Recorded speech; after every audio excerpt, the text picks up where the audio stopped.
திமுக சார்பில் சட்ட போராட்டம் நடத்த போகிறாங்களாம். யார்? நாட்டு வக்கீல் ஆர்எஸ் பாரதி சொல்கிறார். போராட்டம், சட்ட போராட்டம். இவரே ஒழுங்காக சட்டம் படிக்கலை, இவங்க சட்ட போராட்டம் அப்படின்னா வழக்கறிஞர்கள்லாம் இது பண்ணி போராட்டம்.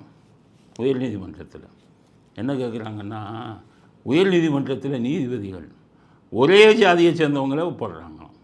வேறு ஒன்றும் இல்லை, பிராமணர்களாக போடுறாங்களாம். அதை ஓப்பனாக பேச வேண்டியது தானே. பிராமணர்களாக போடுறாங்களாம். அதை எதிர்த்து சட்ட போராட்டம். அப்போ நீதிபதிகள் எப்படி போடணும்? இதே நாட்டு வக்கீல் என்ன சொன்னாப்புல, நீதிபதிகள் எல்லாம் கருணாநிதி போட்ட பிச்சைன்னு சொன்னாப்புல ஒரு தடவை. அப்போ எப்படி நடந்திருக்கு? நீதிபதிகள் எல்லாம் கருணாநிதி போட்டுருக்காரு ரெக்கமெண்டேஷன். நாடு உருப்படுமா? கருணாநிதி எப்படி ஆளப்படுவார்? மாவட்ட செயலாளர் இது ரத்னவேல் பாண்டியன் மாவட்ட செயலாளராக இருந்தார். திமுகவில் திருநெல்வேலி மாவட்ட செயலாளராக இருந்தார். அவரை போய் கருணாநிதி உயர்நீதிமன்ற நீதிபதியாக போட்டார்.